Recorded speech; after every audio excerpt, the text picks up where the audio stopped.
सभी साथियों का स्वागत है हमारी एक और नई वीडियो में। देखिए, साइंस का कोर्स चल रहा था। साइंस में हमने बायोलॉजी स्टार्ट की थी एसएससी सीजीएल के लिए, जिसमें हमने 2 चैप्टर को कंप्लीट कर लिया है।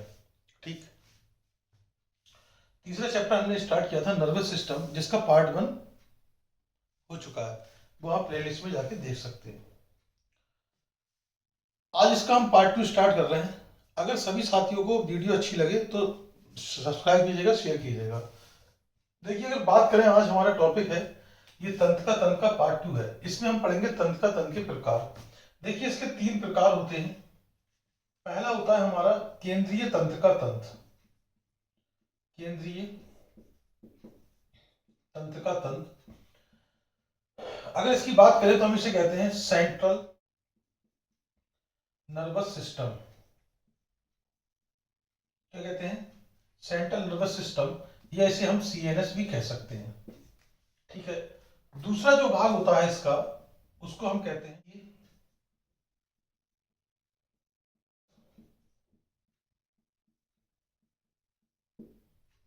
यानी कि पेरीफेरल पेरीफेरल नर्वस सिस्टम।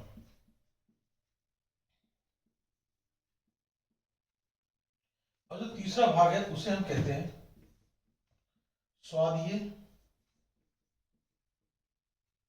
स्वादीय तंत्र का तंत्र। इसे हम बोलते हैं autonomic autonomic nervous system. Type हो गए नर्वस सिस्टम के। समझने वाली बात यह है कि यहाँ पर जो सीएनएस है उसका मेन रोल है, वो ज्यादा एग्जाम में पूछा जाता है आपसे। तो अगर हम सीएनएस की अगर बात करें तो सीएनएस क्या होता है इसको समझते हैं पहले हम।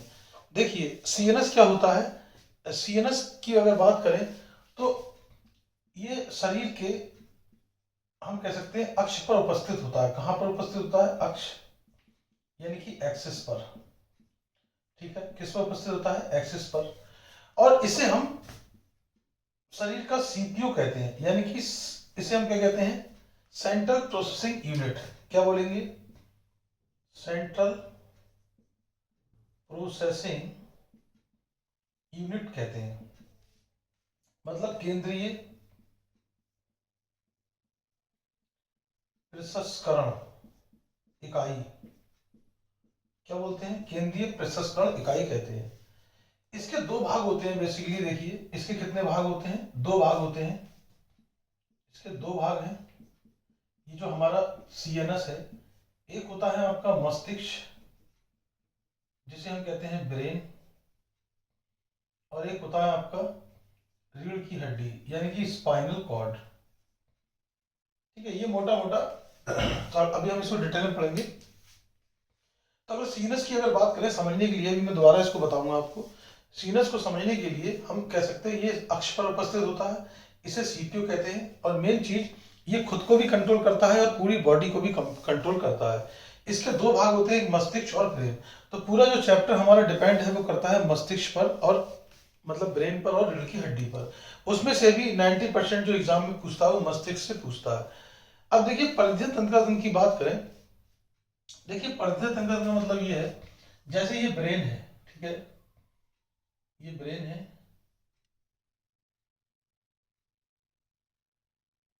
तो इस ब्रेन से कुछ, देखिए, कुछ जाली नुमा या धागे नुमा संरचनाएं निकलती हैं। और मान लीजिए रीढ़ की हड्डी है, उससे भी कुछ धागे नुमा संरचनाएं निकलेंगी।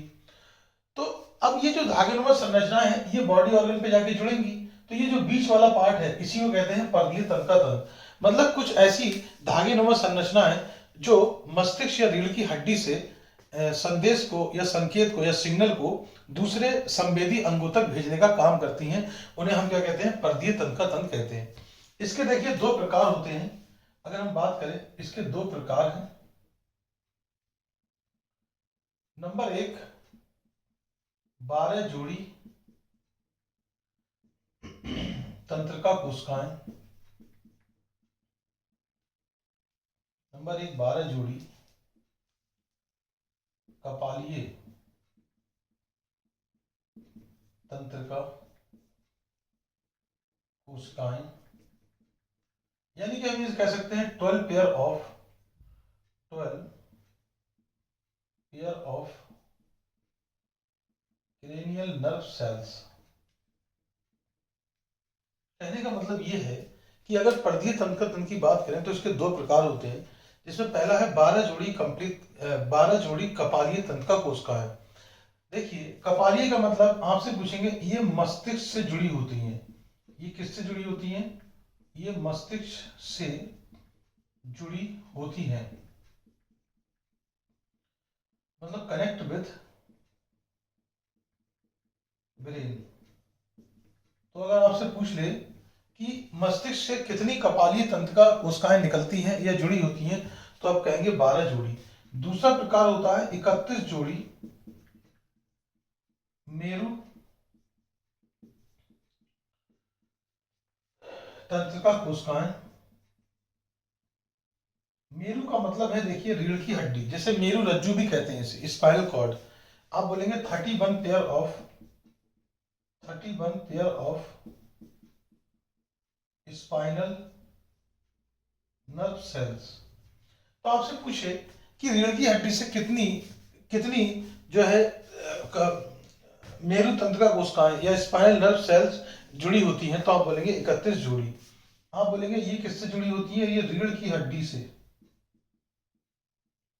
रीढ़ की हड्डी से जुड़ी होती हैं, कनेक्ट विथ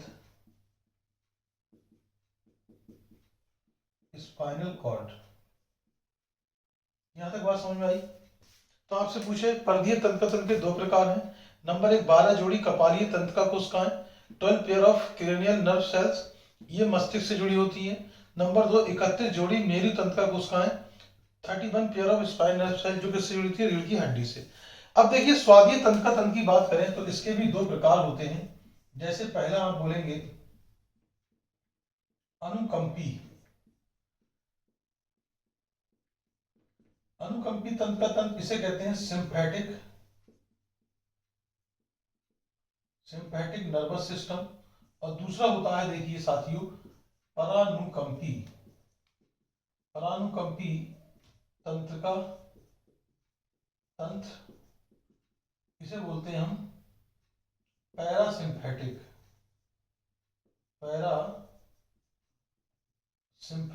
नर्वस सिस्टम। इसमें क्या होता है, देखिए, जैसे एक शब्द होता है ग्रंथि। ग्रंथि का मतलब आप ऐसे समझिए कि शरीर का ऐसा अंग जो या तो रस या जूस निकाले, या हम कह सकते हैं एंजाइम निकाले, या फिर हार्मोन सिक्रीट करे, उसे हम कहते हैं ग्रंथि। तो अनुकंपी में क्या होता है, देखिए, शारीरिक श्रम के समय ये क्या करता है, ग्रंथि को यानी कि ग्लैंड को एक्टिवेट करवाता है या एक्टिवेट करता है। अब परानुकंपी क्रिया कब होगी? यानी कि शारीरिक श्रम के बाद, after physical labour deactivate the gland, यानी कि शारीरिक श्रम के बाद ये क्या करता है, ग्रंथि को असक्रिय कर देता है। जैसे हम इसके एग्जाम्पल की बात करें, जैसे हृदय धड़कन का बढ़ना क्या है? अनुकंपी। हृदय धड़कन का घटना क्या है? परानुकंपी। यानी कि कुछ चीजें इसमें बढ़ेंगी, कुछ इसमें घटेंगी, कुछ इसमें बढ़ेंगी, कुछ उसमें घटेंगी। ठीक है, आगे हम देखेंगे एग्जाम्पल में। तो ये हमारे तंत्र के 3 प्रकार थे। अब हम इन सबको डिटेल में देखते हैं। हालांकि हमें डिटेल में यही पढ़ना है, बस थोड़ा सा ये पढ़ना, ये तो आपका यही समाप्त हो गया, इसमें ज्यादा पढ़ने की आवश्यकता नहीं। तो सबसे पहले साथियों हम बात करेंगे सीएनएस की, जिसे हम सेंट्रल नर्वस सिस्टम कहते हैं। सेंट्रल नर्वस सिस्टम यानी कि ये शरीर के अक्ष पर उपस्थित होता है, यानी कि एक्सिस पर। ठीक है, दूसरा पॉइंट, इसे हम शरीर का सीपीयू यानी कि सेंट्रल प्रोसेसिंग यूनिट कहते हैं। अगर हम सीएनएस की बात करें तो ये खुद भी कंट्रोल, अपने आप को भी कंट्रोल करता है और पूरे शरीर को भी कंट्रोल करता है। इसमें मेन चीज क्या है, इसके 2 प्रकार हैं। देखिए, इसके 2 प्रकार होते हैं। नंबर 1 आप बात करेंगे मस्तिष्क यानी कि ब्रेन। नंबर 2 यहां पर रीढ़ की हड्डी यानी कि स्पाइनल कॉर्ड। तो हमें मेन चीज हमें क्या पढ़ना है, अब हम सबसे पहले यहां पर देखते हैं मस्तिष्क के बारे में। किसके बारे में देखेंगे? पहला भाग देखते हैं मस्तिष्क। ठीक है, पहला भाग हम देखते हैं मस्तिष्क। अगर हम मस्तिष्क की बात करें यानी कि ब्रेन की बात करें, सबसे पहला क्वेश्चन तो यही पूछता है आपसे कि जो इसका जो अध्ययन होता है यानी कि स्टडी, इसका जो स्टडी है उसको हम क्या कहते हैं, तो उसे हम कहते हैं न्यूरोलॉजी। क्या कहते हैं? न्यूरोलॉजी। अगर आपसे पूछ ले कि study of brain is known as neurology. दूसरी चीज अगर आपसे पूछे मस्तिष्क का भार कितना होता है, देखिए वेट, तो वेट एग्जाम में पूछ लेता है। तो देखिए ये लगभग 1400 ग्राम होता है। जो शरीर के भार का 2% होता है, कितना होता है? 2% होता है। 2% ऑफ टोटल बॉडी वेट। ठीक है, तो आपसे पूछे कि ब्रेन का वेट कितना होता है, 1400 ग्राम। अगर हम बात करें पुरुषों में, अगर हम बात करें पुरुषों में यानी कि इन मेल, तो ये आपका 1450 ग्राम। अगर बात करें महिलाओं में, महिलाओं में यानी कि इन फीमेल, तो ये आपका होता है 1350 ग्राम। कितना होता है? 1350 ग्राम। तो यहां तक बात समझ में आई। अब देखिए ये जो हमारा मस्तिष्क है, देखिए खोपड़ी होती है, खोपड़ी जिसे हम स्कल कहते हैं। क्या कहते हैं? स्कल। यानी कि जो खोपड़ी का ऊपरी भाग होता है, ऊपरी भाग, ठीक है, उसमें जो हमारा मस्तिष्क है यानी कि खोपड़ी के ऊपरी भाग में मस्तिष्क सुरक्षित रहता है। यानी कि ब्रेन इज प्रोटेक्टेड, ठीक है, अपर पार्ट ऑफ स्कल, उसे हम क्या कहते हैं? तो उस ऊपरी भाग को हम कहते हैं क्रेनियम। क्या कहते हैं? क्रेनियम। कहने का मतलब कि खोपड़ी का ऊपरी भाग जिसमें मस्तिष्क सुरक्षित रहता है उसे क्या कहते हैं? क्रेनियम। और क्वेश्चन आता है, इसी को हम कहते हैं ब्रेन बॉक्स। क्या कहते हैं? Brain box. तो अगर क्वेश्चन आ जाए कि ब्रेन बॉक्स किसे कहते हैं, it is known as cranium. यानी कि खोपड़ी का जो ऊपरी भाग होता है जिसमें मस्तिष्क सुरक्षित रहता है उसे हम क्रेनियम कहते हैं। ठीक, इसके बाद देखिए ये जो ब्रेन है इसके ऊपर एक आवरण पाया जाता है, यानी कि एक लेयर पाई जाती है जिसे हम मेनिंजेस कहते हैं। मेनिंजेस। क्या कहते हैं इसे? मेनिंजेस कहते हैं।